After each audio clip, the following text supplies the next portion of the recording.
Ya, selamat siang semua teman-teman. Saya Alex. Saya baru join di BBK itu Juli 2019, belum genap 1 tahun ya. Tujuan saya join itu dulu memang pengen belajar karena saya benar-benar dari nol, nggak tahu apa-apa mengenai saham, dan ternyata memang di BBK itu komunitasnya keren banget ya. Jadi bisa belajar banyak, sampai sekarang juga bisa sharing mengenai tools untuk BBK.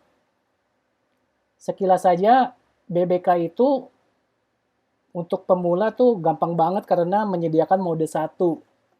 Mode satu yang cuma ngikutin dari broadcast channel yang ada di BBK. Lihat ya, sebagai contoh ini.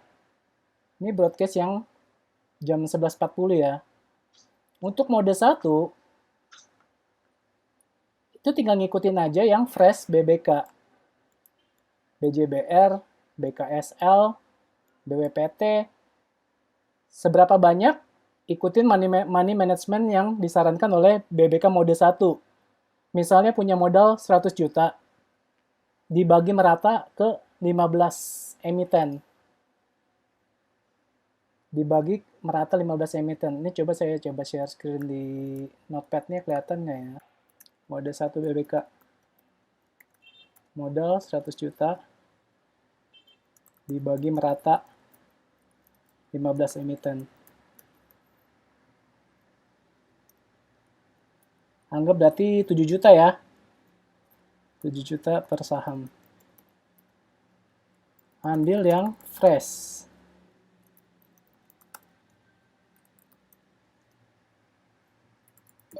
Maksimal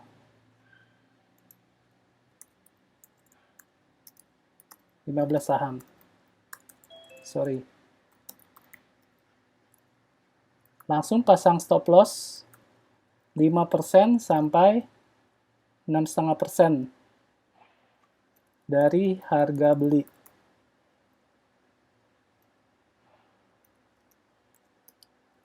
Kapan belinya? 1. Cicil di menjelang closing 1, closing sesi 1. 2. Sekaligus 7 juta di menjelang closing market.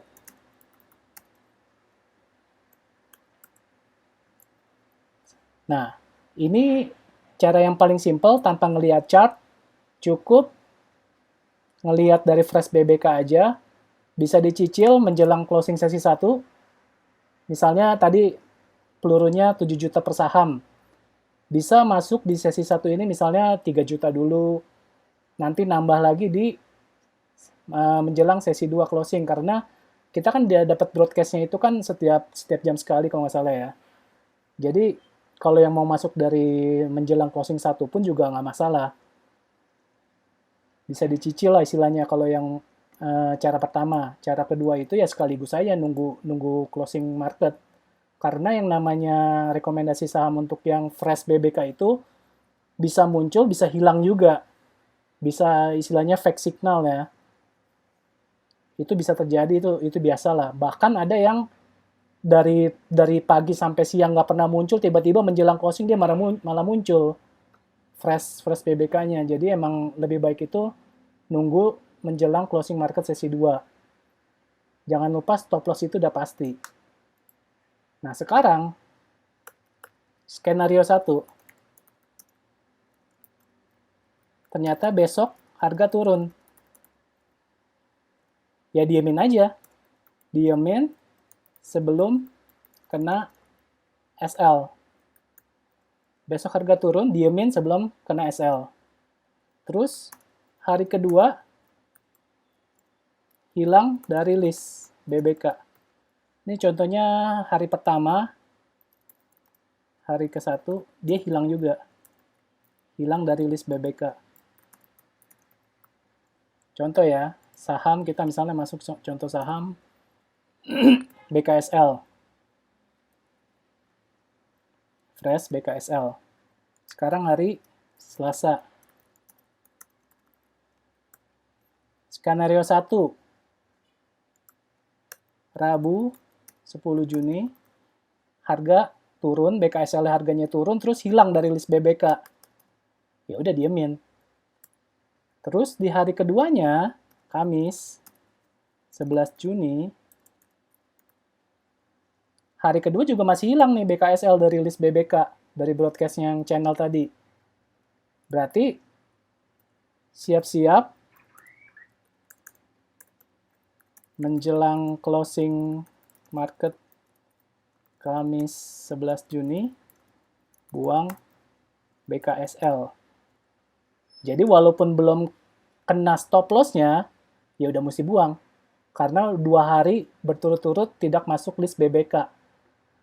Selasa sekarang misalnya 9 Juni, 9 Juni ya, 9 Juni masuk BKSL karena fresh, lalu besok Rabunya ternyata harga turun dan hilang dari list BBK, lalu Kamis juga nggak ada dari list, ya berarti udah abort mission, buang. Walaupun belum kena stop loss-nya pun ya buang aja udah, karena 2 hari tidak masuk BBK. Sekarang skenario 2. Rabu 10 Juni harga naik. Jadi misalnya 60 atau naik misalnya naik 20% lah ya. Naik 10% deh. Contoh naik 10%. EOD-nya pas penutupan market kita pasang TS. Dari SL berubah menjadi TS, trailing stop. Biasanya berapa kalau udah 10%? Saya biasa kuranginnya 5% dari harga EOD. Jadi kalau misalnya harganya 60, 10%-nya berarti di 54 ya. Yaitu pasang TS di 54. Sekarang lalu lanjut lagi, Kamis 11 Juni. BKSL masih ada di list BBK. Tapi harga turun jadi 58. Sampai EOD masih 58. Nah, kemarin kan tutupannya kan 60. Harganya 60 kemarin. Kita udah pasang trailing stop di 54 dari harga 60. Sedangkan di hari Kamis, BKSL jadi 58. TS nggak perlu diupdate. TS perlu diupdate jika hanya harga naik dari 60. Jadi jangan sampai harganya turun dari 60 terus jadi 58 terus kita adjust lagi trailing stopnya. Lama-lama kita mengawal kerugian, bukan mengawal profit. Jadi TS perlu diupdate jika hanya harga naik dari harga yang sebelumnya. Jadi begitu ya. Jadi skenario 1 jika harga turun dan sampai buang, skenario jika harga naik dan kita harus update berupa trailing stop. Mungkin sampai sini dibuka dulu pertanyaan ya sebelum lanjut ke mode 2. Kalau mode 1 berarti nggak perlu lihat chart. Ya? Nggak perlu lihat chart. Jadi mode 1 ini emang cocok untuk yang pemula, yang belum mengerti baca chart, belum tahu analisa teknikalnya. Jadi sama yang sibuk juga ya. Kalau yang sibuk kan biasa kan udah nggak ada waktu buat analisa chart ya. Jadi benar-benar dari itu aja, mode 1.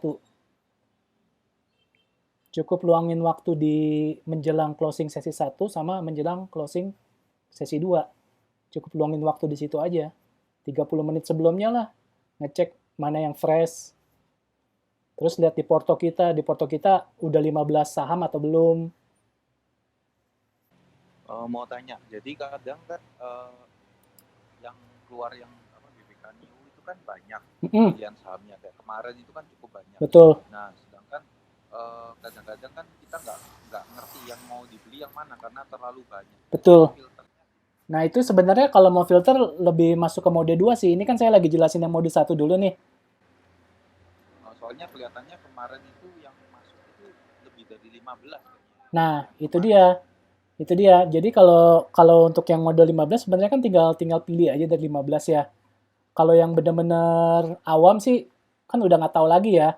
Ibaratnya kan kita benar-benar nggak tahu ya, awam ya, nggak tahu inilah. Jadi pilihnya ya bisa bisa by random ya, secara nggak langsung ya untuk yang mode 1 ya. Kalau banyak begitu. Oke, oke. Hmm. Terus itu trailing stopnya 57 kayaknya. 5% dari 60. 5% dari 60 ya. 5% dari 57 ya. Iya.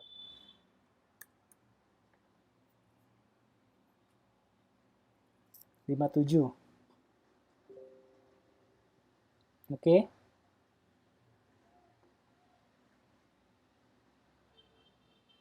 Tapi intinya nangkep ya maksudnya ya. Nah, dulu pertanyaan yang tadi itu sempat terlintas juga sama saya waktu itu. Saking banyaknya, ini gimana ya milihnya, nyortirnya. Sedangkan saya benar-benar masih awam gitu. Nah, dulu tuh saya menggabungkannya dengan metode pentil. Jadi, ada dua syarat yang harus terpenuhi. Satu, fresh BBK di hari itu. Dua, dia harus first buy pentil di hari itu. Jadi, jika dua kondisi itu terpenuhi, saya masuk di saham itu. Ini cara saya dulu setelah menganalisa, wah, walaupun nggak ngerti chart analisa, tapi banyak nih fresh BBK-nya, saya bingung mau masuk yang mana. Akhirnya saya waktu itu pakai metode saya sendiri, menggabungkan cari yang fresh BBK di hari itu, sekaligus first buy pentil di hari itu. Jadi jika dua kondisi itu terpenuhi, saya masuk di saham itu. Mode 2. Ini yang penting-penting itu adalah BBKX nama saham, DML, pentil, terus cacing.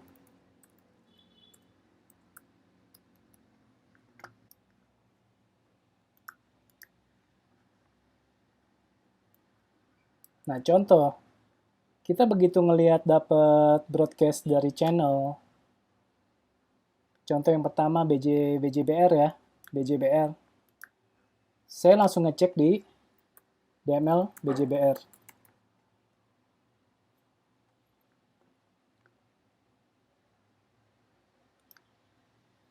Nah, ini DML ini chart untuk melihat support resistance-nya.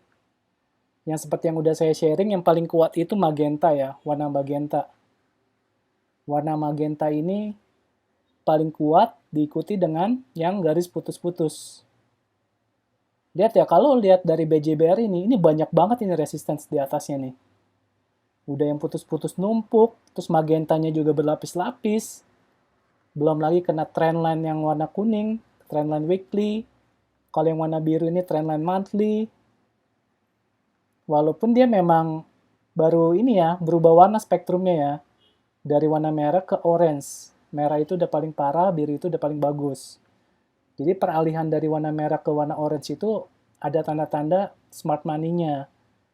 Dan di sini juga udah mulai ada birunya ya. Tapi kalau ngelihat dari resistance-nya, ini kayaknya berat banget ya. Walaupun ini sekarang harga masih dekat support magentanya. Ini support magenta ini. Di bawah yang candle ini.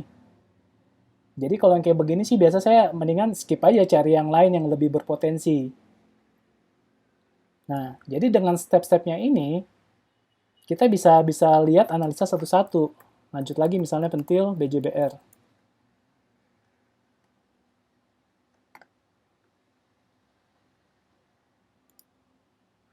Nah, ini kan udah bisa dibilang kalau mengikuti metode pentil sistem, ini kita udah lewat nih ya, udah kelewat ya.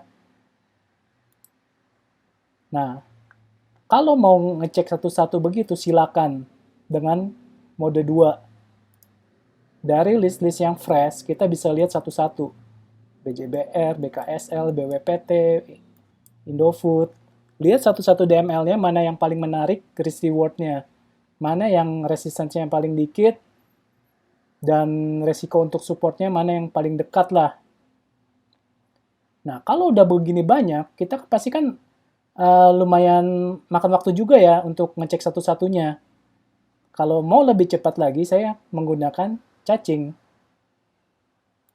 sektor. Dimulai dari CCIDX Composite. Lihat dari daily-nya dulu.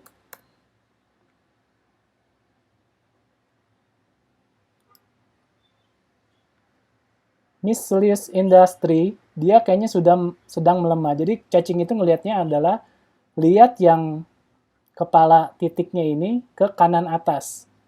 Contohnya ya finance ini. Finance ini dia baru dari chaser, jebolin ke front runner, dan dia lagi ke kanan atas. Ini berarti dia lagi menguat, bahkan dia sudah menguat terhadap indeks. Jadi kalau saya ibaratkan sih indeks itu di sumbu Y ini, tengah-tengah ya. Jadi dia kalau udah nembusin ke sana, dia menguat terhadap indeks. Dan agri dia baru mau ke arah atas ya, atas kanan ya. Dia walaupun belum ke arah kanan, agri ini tapi dia sudah ke atas. Sedang menguat juga. Contoh kayak trade, infrastructure, mining, consumer, ini lagi baru mau tanda-tanda menguat. Karena dia putarannya itu seperti arah jarum jam muternya.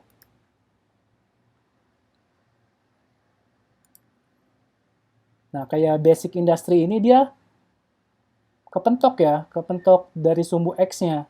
Dia tadinya mau menguat, basic industry, tiba-tiba kepentok, dia balik lagi nih, balik arah lagi ke bawah. Nah, ini kan yang daily-nya. Sedangkan anggaplah kita udah closing sesi 1. Kita mau lihat yang 4H-nya. CCIDX, Composite, 4H.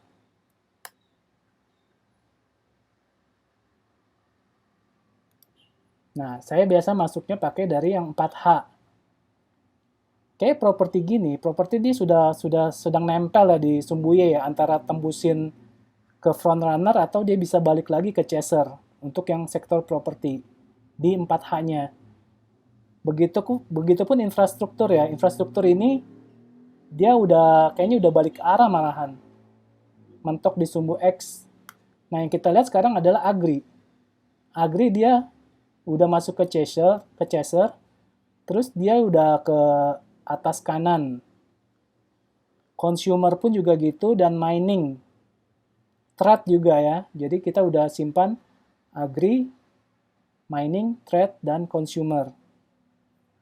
Nah, cacingmologi ini kan murni technical analysis tanpa ada unsur bandarmologinya. Caranya untuk menggabungkannya dengan yang sudah ada bandarnya, kita tinggal pakai screening show masing-masing. Agri, mining, trade, dan consumer. Show agri. Show mining. Show consumer. Trade ya, sama trade ya. Show trade.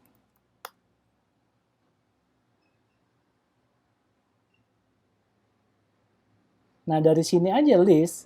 Ini kita bisa match ya, bisa match dengan cocokin dengan yang broadcast yang tadi ini. Ada atau tidak? Coba kalau kita lihat sekilas, ada nggak ya?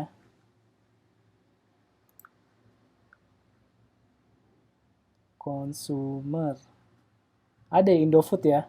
Indofood ada masuk fresh dan sekaligus ada di sektor cacing yang lagi bagus. Ya udah, kita sudah ngantongin misalnya Indofood, coba kita cecer terus Indofood. Lihat DML-nya.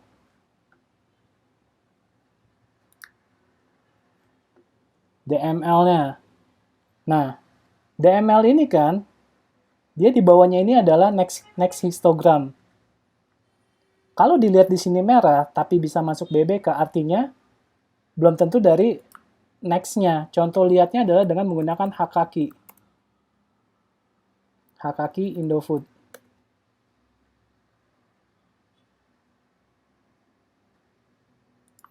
Nah, next-nya merah ternyata dia asing ya, yang beli. Asing yang akumulasi, lihat birunya itu ada di asing. Jadi kalau ngeliat chart Hakaki ini, sebenarnya ada 3 panel. Panel yang paling atas, ini adalah panel bid off. Panel bid off ya. Jadi ada yang berupa line chart, ada yang berupa bar histogram. Jadi yang dua di paling atas, line chart dan bar histogram yang paling atas itu adalah dari bid off. Yang tengah, line chart yang tengah dan bar histogram yang tengah, itu adalah dari NBSA asing. Dan yang terakhir adalah dari next histogram dan line chart next. Ketiga panel ini menggambarkan akumulasi dan distribusi smart money-nya. Masing-masing punya rate yang berbeda. Ibaratnya kalau misalnya hotel, next itu yang paling bawah adalah hotel berbintang 5. Dan yang asing, yang tengah, panel tengah, ibaratnya hotel berbintang 4 skornya. Dan yang paling terakhir, bid off, yang paling atas ini, ibaratnya adalah hotel berbintang 3 skornya. Secara skor ya. Jadi kalau misalnya mau utamakan yang mana, utamakan yang next-nya yang paling bagus. Kalau nggak ada ya turun lagi yang kedua levelnya. Cari yang NBSA-nya bagus. Kalau misalnya keduanya jelek, ya udah mau nggak mau yang bid off dah. Yang terakhir, yang memenuhi syarat sebagai masuk smart money-nya. Nah ini kalau kita lihat Indofood ya, ini kelihatan banget asing yang lagi akumulasi. Dari ketiga panel ini, sebenarnya adalah kumpulan dari masing-masing komen yang ada di BBK. Bisa ketik bid off Indofood. Bisa ketik NBSA Indofood. Bisa ketik BBKX Indofood. Jadi kalau BBKX Indofood itu adalah yang menggambarkan panel yang ketiga tadi, next. Kalau ketiknya NBSA Indofood, dia menggambarkan panel yang tengah tadi nih, NBSA. Kalau ketiknya bid off Indofood, dia adalah panel yang paling atas, bid off. Coba lihat lagi ya. Tadi DML udah, cacing udah, sekarang kita lihat pentil. Pentil Indofood.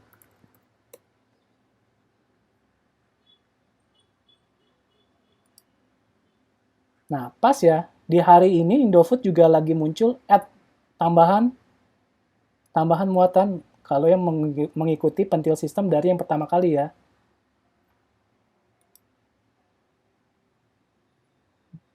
Jadi bisa dibilang Indofood ini pun juga udah oke ya untuk masuk ya. Kalau ngelihat yang dari mode 2. Sekarang saya mau masuk ke share screen yang notepad. Oke, lanjut ya. Mode 2 MM-nya, MM 100 juta dibagi 6-7 saham merata. Kalau tadi BBK1 disarankan maksimalkan 15 saham. Kalau yang untuk mode 2 dibagi 6-7 saham merata. Jadi anggapannya misalnya 15 juta ya. 15 juta per saham. Indofood. Indofood tadi harganya di berapa? 6325 ya. Indofood 6325.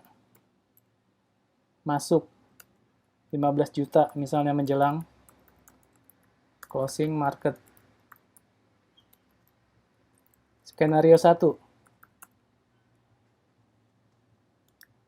Kalau kita udah masuk ke mode 2, kita udah mesti tahu support dan resistance-nya. Kita balik lagi ke Telegram dulu. Lihat lagi yang DML-nya ya.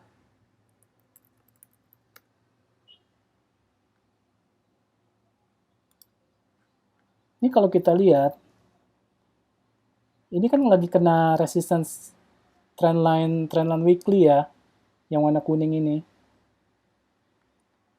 Jadi kalau kita ngelihat supportnya, karena kita lagi masuk ke Indofood, dan kita lihat supportnya itu ada di yang warna biru. Trendline monthly yang warna biru. Ini di sekitar 5.000, 6.000 ya. Di 6.000. Supportnya itu yang terdekat itu di 6.000. Targetnya itu lihat yang di trendline yang weekly yang atas ini. Di sekitar berapa ini ya? 6.000, 6.500, 6.600 ya. 6.600.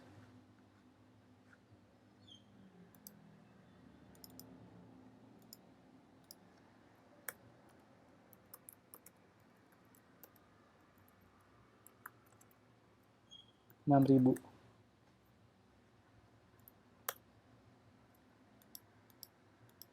Skenario 1 Rabu 10 Juni harga turun, diemin aja sebelum kena stop lossnya, support. Lalu skenario 2, jika harga naik dan naik terus, apakah muatan didiamkan atau average up? Tinggal pantau chart pentil.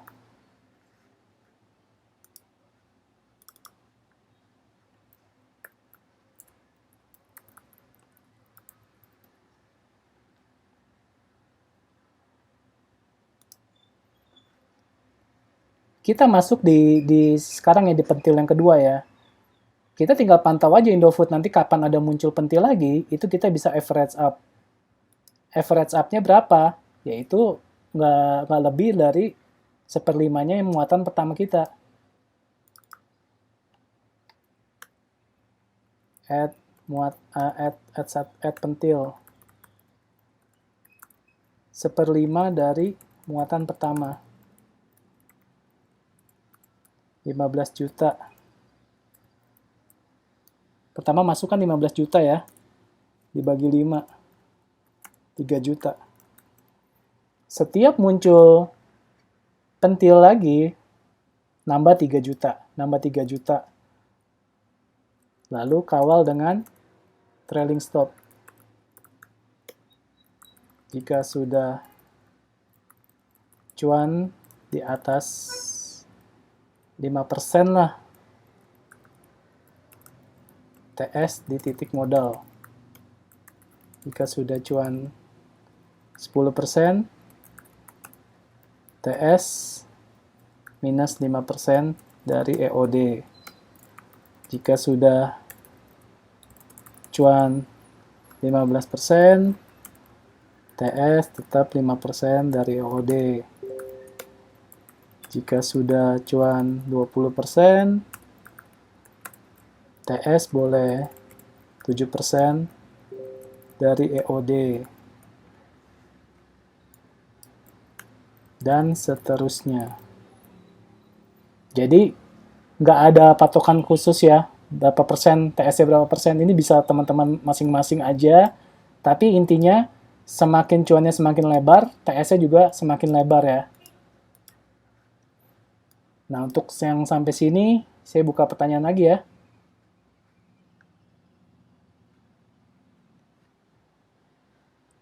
Ada di chat? Chat nggak ada ya? Ya? Ini kan kalau tadi kan udah DP kan 6.600. Kalau sudah sentuh 6.600 berarti nggak di target profit ya, di TS ya? Betul, di TS. Jadi target ini maksudnya untuk menghitung risk ratio reward-nya aja. Jadi kalau kita masuk Indofood itu, worth it nggak dengan stop loss 6.000 dan target terdekatnya 6.600, walaupun target itu dalam artian kita bisa kawal terus dengan trailing stop kan. Tapi setidaknya kalau kita ngelihat dari resistance yang terdekatnya aja terlalu dekat gitu malah lebih gede dari risk-nya, kayaknya sih mendingan skip aja gitu. Oke, oke, thank you. Intinya sih kita bisa bisa tahu aja rasio risk rewardnya. Ini ada pertanyaan Mau lagi tanya, ya? Ah, reward yang ideal itu berapa kali? Jadi reward kali dari risk itu yang pertama. Terus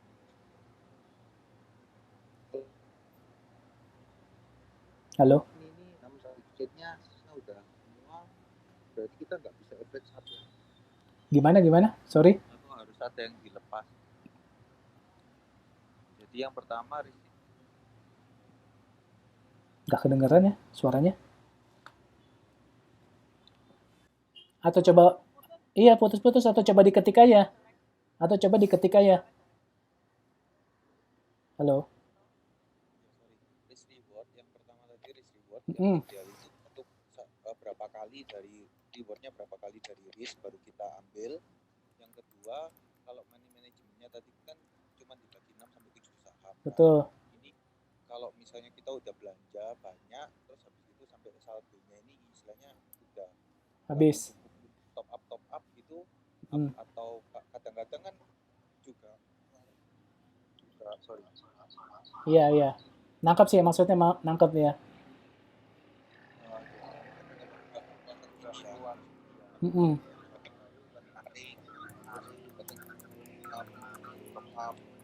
Iya. Oke, paham. Jadi untuk yang risk reward ratio, kalau saya pribadi ya, itu minimal banget. Minimal banget itu 1:1,5. Di bawah itu sebenarnya udah nggak menarik. Apalagi 1:1, udah nggak menarik ya. Kalau saya minimal benar-benar 1:1,5. Antara risk reward rasionya. Semakin tinggi semakin bagus. Jadi kalau sampai mendekati 1:1 itu udah nggak menarik ya. Itu benar-benar udah kayak gambling 50-50. Jadi saya lebih pilih yang minimalnya 1:1,5. Kemudian untuk yang average up yang sudah mentok, equity sudah mentok, udah masuk ke 7 saham, equity-nya udah nggak ada sisa, lagi nge-hold semua, terus muncul pentil ad-nya untuk average up, ya kalau kayak begitu mau nggak mau ya udah skip aja. Fokus di porto yang udah ada aja. Sampai salah satu misalnya sudah kejemput trailing stop, jadi ada fresh modal lagi, bisa masuk ke saham lain atau bisa untuk sebagai tambahan untuk average up saham yang masih ada. Itu sih. Idealnya masuk ke market itu waktu opening, waktu mau penutupan sesi 1 atau sesi 2 sih? Ya itu yang tadi menjelang closing sesi 1 dan menjelang closing market. Jangan pernah masuk di pertama kali ya. Pertama market open itu 1 jam pertama, setengah jam sampai 1 jam pertama itu volatilnya tinggi banget. Iya, Nggak takut ketinggalan kereta gitu, takutnya udah jangan pernah berpikiran seperti itulah. Contohnya kemarin yang kita bahas di room ultimate, Doit. Doit kemarin udah naik berapa persen itu? Coba ya kalau kita lihat ya. Saya cek nih. Doit. Doit kemarin kita bahas di room ultimate itu kan kemarin ya, baru kemarin. Kemarin coba saya ukur dulu. 6,8% ya kemarin ya kenaikannya. Tapi ya kalau mikir takut masuk ya udah tinggalan. Doit juga udah naik lagi hari ini. Jadi ya apalagi Doit kemarin kan dicek di DML-nya less resistance kan. Itu menarik itu risk reward-nya. Walaupun ada kekurangannya, dia skornya dia dari bid off, bukan dari asing, bukan dari next. Skornya memang yang paling lemah ya di antara 3. Jadi ya kayak begitu ya, ya udah antisipasi aja. Biasanya sih kalau yang bid off itu lebih cepat ya selesainya. Makanya kalau saya sih kalau misalnya dari bid off gitu selalu kawal ketat dengan SL dan trailing stop. Diperketat malah. Biasa yang SL-nya 5% saya lebih kecilin lagi. Biasa yang trailing stop-nya 5% saya kecilin lagi. Jadi benar-benar dipasang ketat. Kalau yang lihat dari skornya bid off. Oke. Itu sih pengalaman saya pribadi ya. Oke, thank you. Ada yang mau tanya lagi? Ya mau nanya nih, kan tadi kan bilang risk reward ratio kan 1/1,5. Heeh. Nah kalau INDF kita harusnya kan nggak menarik ya, 1/1 ya kurang lebih. 1/1 ya. Ya kalau begitu Iya kan. di skip aja, dicari aja yang lain lagi. Ini kan saya kan ambil contoh yang cepatnya aja ya. Intinya saya berharap teman-teman itu udah tahu step-stepnya. Jadi kalau tadi kita udah lihat dari cacing sektornya, minimal kita nggak salah masuk arah sektornya lah. Jangan sampai ada di fresh BBK, terus kita pas masuk dari cacing yang sektornya lagi melemah. Kayak misal tadi miscellaneous industry ya. Nah kalau bisa kayak begitu dihindari, karena kita udah tahu sektornya lagi melemah nih. Lagi mau masuk ke bawah. Mendingan kita cari yang sektornya lagi menguat, dan kebetulan memang ada di fresh BBK, ya udah tinggal hitung risk reward rasionya. Terus mau nanya ini, kalau untuk money management misalnya kayak tadi kan agri kan bagus ya. Terus money managementnya itu per sektornya atau per sahamnya ya? Jadi misalnya per saham. Kita punya 100 juta. Per saham. Jadi nggak ada hubungannya. Nggak ada. Jadi kita kan sebenarnya kan intinya kan BBK itu kan follow the smart money ya. Jadi jangan sampai kita dipusingin lagi dari 7 saham peluru merata, dibagi lagi sektornya, masing-masing satu sektor. Ya itu sih terserah, tapi intinya nggak perlu diribetin gitulah. Selama sektornya menguat dan smart money-nya memang mendukung, ya udah kita masuk aja walaupun dalam satu porto kita ada 4 sektor yang sama. Kayak misalnya finance kemarin banking lagi kompakan naik, nggak ada salahnya kan kita pegang 4-4-nya dari sektor finance kan. Selama memang smart money-nya kuat semua di sana. Tadi kan dilihat finance kan lagi turun di yang komposit 4 jamnya. Kalau kita sekarang masih punya yang finance tapi masih belum kena TS, itu didiamin juga nunggu TS-nya. Iya, betul. Tinggal giring terus aja. Tinggal giring terus aja pakai trailing stop. Karena kalau nggak begitu ya kita nggak akan tahu kan dia dikerek naiknya sampai kapan kan. Iya betul. Iya. Contoh saya juga masuk BBTN sampai sekarang udah 50%, yaitu karena saya kawal pakai trailing stop. Coba kalau saya diemin dan ladenin lah. Contoh saya ladenin keserakahan saya. Ngelihat udah 20% aja bawaannya pengen di taking profit. Ngelihat 15% udah cuan pengen taking profit. Tapi dengan menggunakan trailing stop, kita bisa ngikutin dia mau dibawa naik sampai ke berapa sih, ya udah ikutin aja. Toh misalnya saya udah 50% tuh saya pasang trailing stopnya misalnya 15% dari cuan saya yang udah 50%. Kalaupun amit-amit kejemput trailing stop saya masih cuan 35% kan? Iya, nggak ada masalahnya. Daripada saya nurutin greedy-nya saya, taking profit di 20% doang. Gitu. Oke, thank you. Ya.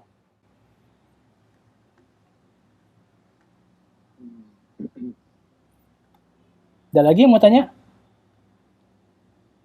Nah, kalau misalnya hari ini muncul BBK, misalnya kemarin muncul BBK, misalnya contoh LSIP misalnya, terus kita kemarin nggak hari ini nggak sempat ambil misalnya, atau hari ini kita hari ini belum ambil, itu besok ngambil telat ya? Nggak juga. Kadang malah gini, jadi kalau saya patokannya, saya pernah kayak begitu juga ya dulu ya. Bahkan kan kalau saya analisa yang weekly kan selalu kan di Sabtu atau Minggu, nggak pernah saya di Jumat sorenya. Jadi saya biasa analisa untuk yang weekly-nya itu di Sabtu Minggu, Senin saya bisa pantau, yaitu kita bisa masuk pada saat dia lagi koreksi. Jadi nggak ada istilahnya telat sih. Saya juga dulu awal-awal juga analisanya malam kok. Jadi saya udah tahu nih inceran saya yang mana. Ketika besokannya dia koreksi, itu kesempatan saya masuk. Tapi kalau misalnya dia sudah naik lebih dari 3 atau 4%, itu saya mendingan cari fokus yang lain aja. Itu saya anggap saya udah, ya udahlah, lepas aja cari yang lain. Pasti masih banyak kok yang lain. Gitu. Boleh kasih contoh KF nggak? Ini kan hari ini naik di BBK nggak ada ya kayaknya ya? KF. KF.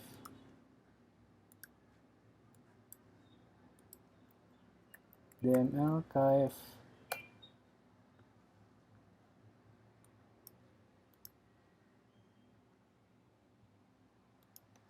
Lihat hak kaki, KF.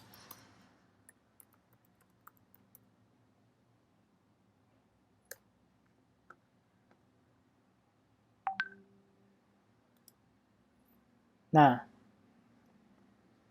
kok bisa ganti? Saya udah hampir nggak pernah pakai komen BBK, selalu pakai BBKX. Ini bedanya BBK dan BBKX, dia ada komen di atas, paling atas kanan statusnya. Lihat ya, paling kanan atas. BBK 0 berarti dia belum masuk ke list BBK. Tapi dia udah masuk di CLBK 1, yaitu dia calon BBK. Jadi si Koasun ini bikin step-stepannya. Misalnya, supaya saham bisa masuk ke list fresh BBK, harus memenuhi 10 syarat. Nomor 1, nomor 2, sampai nomor 10. Tapi kalau misalnya baru memenuhi misalnya 5 syarat doang, dia itu baru calon dibilangnya. Calon BBK 1. Karena baru memenuhi 5 kriteria doang. Padahal untuk memenuhi masuk ke BBK fresh, dia harus memenuhi 10 persyaratan misalnya. Tapi karena dia baru memenuhi 5 persyaratan doang, ya udahlah, dikasih status calon BBK 1. Nanti kalau dia misalnya ternyata naik lagi, sudah memenuhi 8 kriteria misalnya, dia naik lagi nih ke CLBK 2 nih. Nah, di sini CLBK 2-nya kan 0, si KF. Berarti belum memenuhi syarat untuk CLBK 2. Apalagi memenuhi syarat BBK fresh. Belum. Dia baru memenuhi syarat CLBK 1. Makanya di sini ada angka 1. Berarti untuk KF yang kali ini, kasus yang KF sekarang, dia belum bisa masuk ke BBK ataupun ke calon BBK 2. Dia baru memenuhi syarat calon BBK 1. Sedangkan ini status copet pun juga seperti itu. Ada copet 1, ada copet 2. Dia sudah memenuhi di copet 2. Ini untuk yang main fast trading ya. Tapi kita nggak ke sana lah. Kita lebih ke lihat di BBK-nya aja. Jadi, BBKX ini ngebantu banget ya mempercepat. Jadi cukup ngetik BBKX nama saham, ini udah kelihatan nih statusnya nih. Dia udah BBK belum atau masih CLBK. Kalau yang masih mau ibaratnya takut ketinggalan masuk BBK udah tinggi segala macam, teman-teman bisa spekulatif buy asalkan sudah ada CLBK 1 minimal. Ini sudah bisa masuk. Jadi begitu kita masuk, kita hold sampai masuk ke BBK berarti arah kita udah benar. Wah, kita udah masuk duluan nih. Sampai akhirnya dia masuk ke fresh BBK. Kita sudah masuk duluan pada saat masih CLBK 1. Tapi itu namanya ya spekulatif buy ya. Kalau untuk masuk di list fresh BBK kan artinya sudah memenuhi banyak persyaratan. Gitu sih.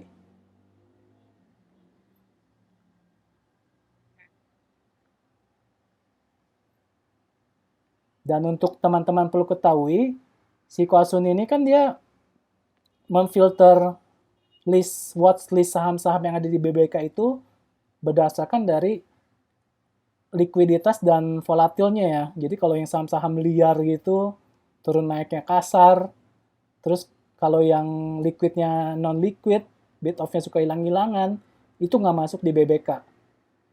Jadi kalau misalnya yang ada di broadcast-nya ini, broadcast channel-nya, ini adalah watchlist-nya versi Koasun nih. Sudah istilahnya memproteksi member-member BBK supaya tidak ke saham-saham yang liar.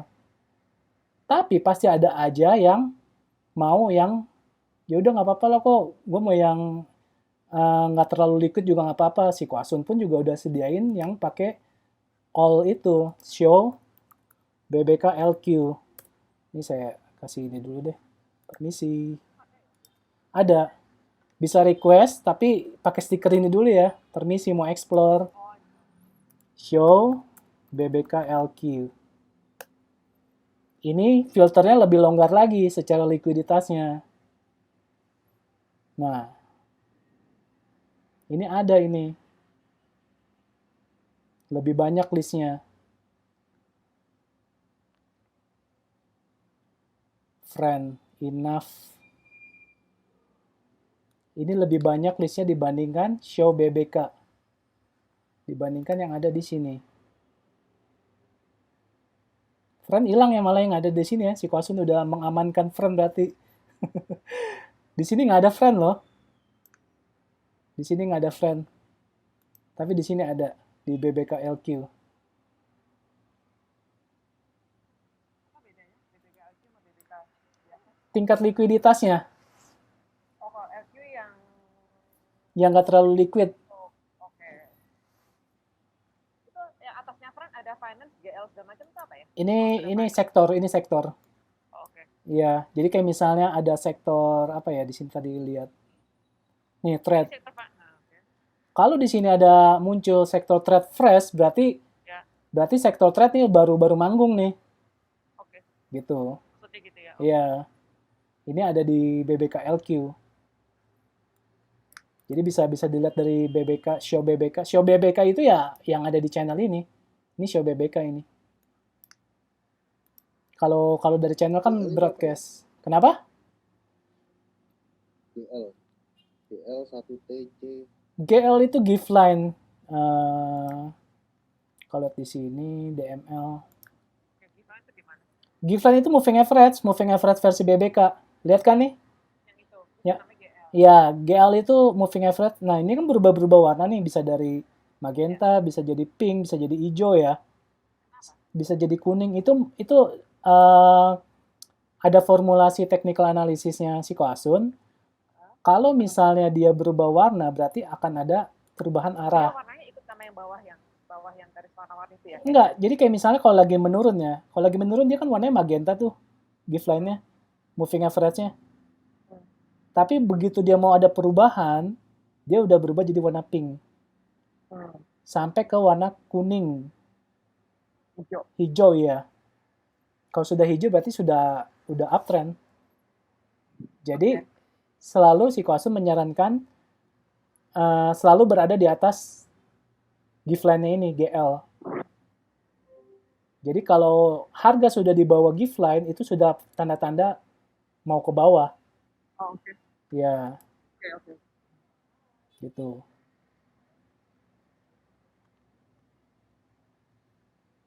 Ada lagi yang mau tanya? Di chatting ada nggak ya? Luis, saya mau tanya. Halo. Ya, halo. Gimana? Gini Pak, ada nggak satu saham itu yang sekarang penutupan masuk di press, tapi tiba-tiba besok pas closing dia nggak ada lagi image. Bisa. Pernah.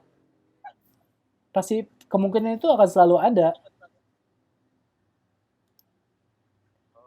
Iya. Kira kalau yang sekarang masuk press, besok terus masuk gitu. Belum, nggak mesti. Jadi kemungkinan itu akan selalu ada. Saya pernah dulu. Ini kejadian ingat banget saya. Makanya saya sampai benar-benar dapat pelajaran. BNLI misalnya ya. Jumat BNLI. Saya masuk fresh BBK. Saat itu ya. Dia sepanjang hari nggak ada. Nggak muncul. Menjelang closing market, dia ada fresh. BNLI. Saya masuk dong. Masuk. Senin, nggak ada di list BBK sama sekali. Sampai EOD. Berarti Selasa, saya udah siap buang dong. Hari kedua. Selasa, Tiba-tiba nongol lagi. sesi 1 closing, saya buang. karena nggak ada di list BBK. Menjelang EOD, menjelang closing, muncul lagi BNLI dan terbang. Jadi kesimpulan saya, execute jual beli itu emang menjelang closing. Jadi di sini saya waktu itu saya dapat pelajaran penting banget, ya ternyata ya saya terlalu buru-buru. Padahal saya ngebuangnya itu di hari kedua sesi 1 closing lagi. Menjelang sesi 1 closing, hari kedua udah nggak pernah muncul BNLI lagi, ya udah saya buang aja lah. Ternyata menjelang closing, BNLI muncul dan langsung terbang saat itu. Ya udah nyesalnya sampai sekarang, jadi menjadi pelajaran aja. Jadi memang benar-benar timingnya itu kalau bisa ya menjelang closing lah. Jam perang ya istilahnya ya. Jadi kemungkinan itu tetap selalu ada.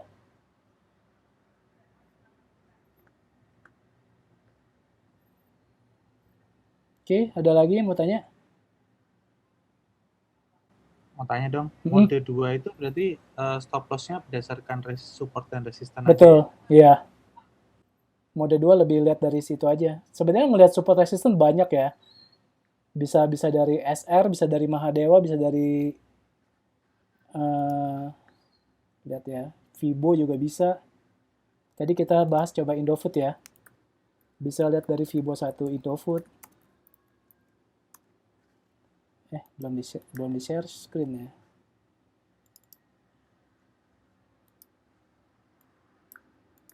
Ini pakai Fibo. Kita bisa lihat juga nih. Ini kan terlalu jauh ya. Coba kita bisa pakai Mahadewa. Mahadewa Indofood.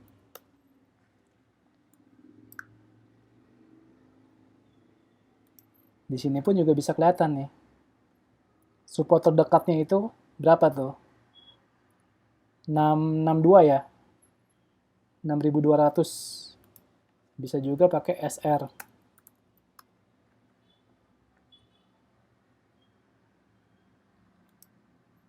Dari SR di sini juga ketahuan nih. Support terdekatnya berapa? 6.050 ya berarti ya. Di 6.050. Beda 2 tick lah ya dari 6.000 tadi. Seenggaknya kita bisa tahu juga lah. Support itu bisa lihatnya nggak cuma dari DML ya.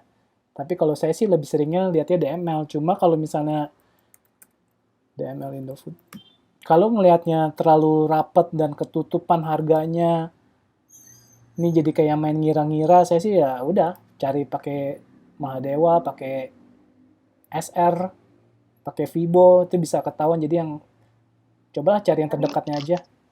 Mahadewa untuk Mahadewa apa sih? Buat lihat Mahadewa, betul. Tapi Mahadewa itu dia berubah-berubah. Jadi kalau misalnya kita lihat Mahadewa Indofood, kita lihat juga Mahadewa Indofood 4H, kita juga lihat Mahadewa Indofood 30 menit, itu garisannya geser-geser dia, mendekati. Dia sampai ke titik terkecil candle terakhir pun dia digaris-garisin juga. Ini yang 4H ya, 4H garisannya seperti ini. Yang daily-nya garisannya seperti ini. Tapi kalau DML Indofood 30 menit, garisan dia nggak berubah sama yang daily. Bedanya di situ. Gitu. Tanya lagi dong, kalau ada kemungkinan nggak sih kalau kita kena stop loss, tapi di BBK masih muncul apa yang kita lakuin? Di BBK masih muncul.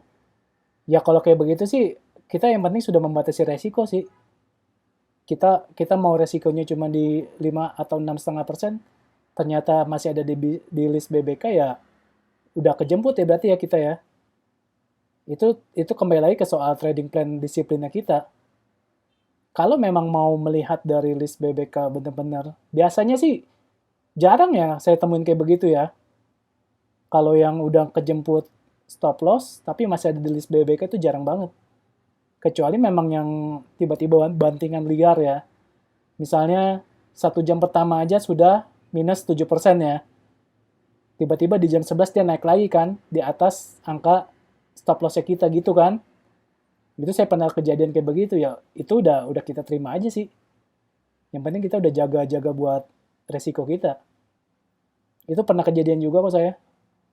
Pasang stop loss 5%, baru market pembukaan 1 jam pertama dibikin turun banget, dibikin minus 6%, langsung kejemput sama stop loss saya.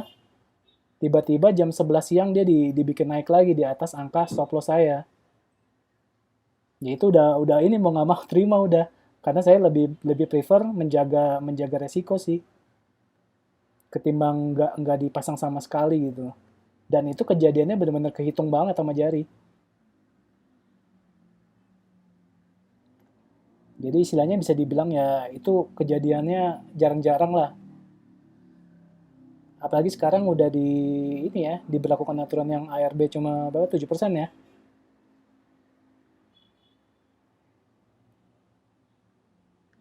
Ya, halo. Iya, Mm, apa namanya tadi?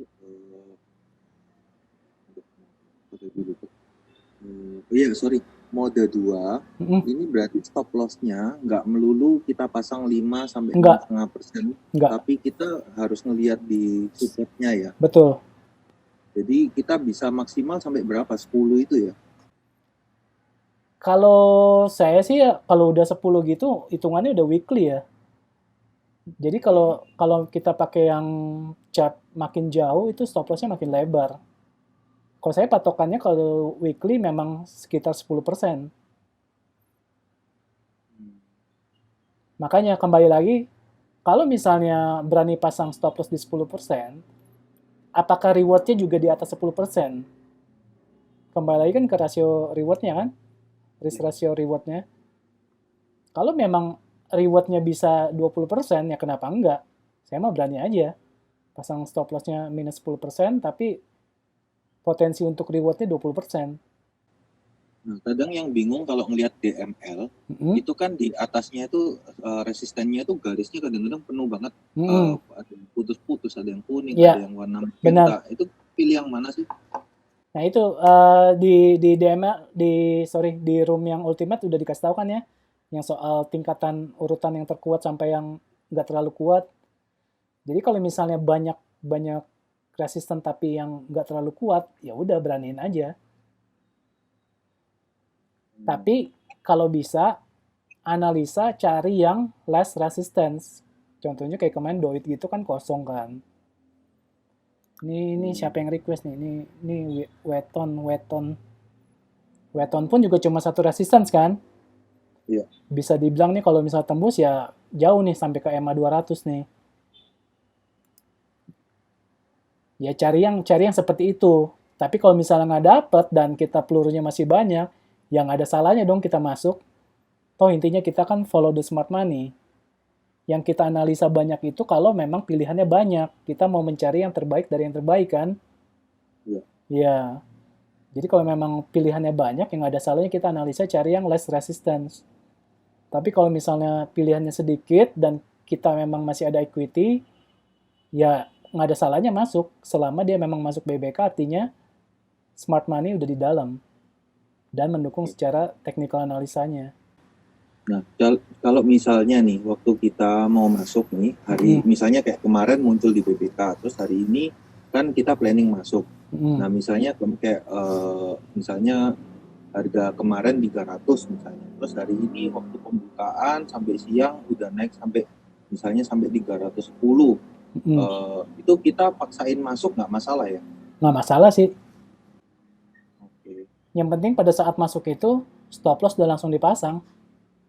Stop loss-nya ngikutinnya bukan dari yang kemarin 300, bukan. Tapi dari yang 310 iya, ya? Iya. Oke. Ya, thank you. Lu mau nanya nih. Kemarin kan sempat ngeliat YouTube-nya Kuasun yang Copram tuh. Nah, mau nanya kalau misalnya di Copramnya itu masih belum waktunya untuk melepas, tapi di BPK udah hilang gitu, gimana? Nah, itu kalau dulu sih Kuasun sempat bilang, kalau kita mau masuk by chart pentil, kita keluar juga dari pentil. Jangan dicampur aduk. Jadi misalnya muncul first buy pentil pertama hari ini. Iya. Tiba-tiba 2 hari nggak ada di list BBK. Terus kita buang. Ya enggak. Jadi kalau kita masuk buy pentil, exit buy pentil. Gitu. Jadi kalau misalnya kita mau masuk buy copram, ya kita juga harus disiplin exitnya buy copram juga. Meskipun udah mungkin resisten kena, udah waktunya stop loss, tapi tetap di copramnya masih ada, tetap hold gitu ya? Iya. Okay. Sama kayak pentil. Pentil kan biasa kan BBK udah keluar masuk, di pentil masih tetap hold aja. Masih candle hijau terus. Nah, makanya kembali lagi kita memasuknya pakai yang mana. Kalau saya kan waktu itu kan mengkombinasi antara fresh BBK dan first buy pentil.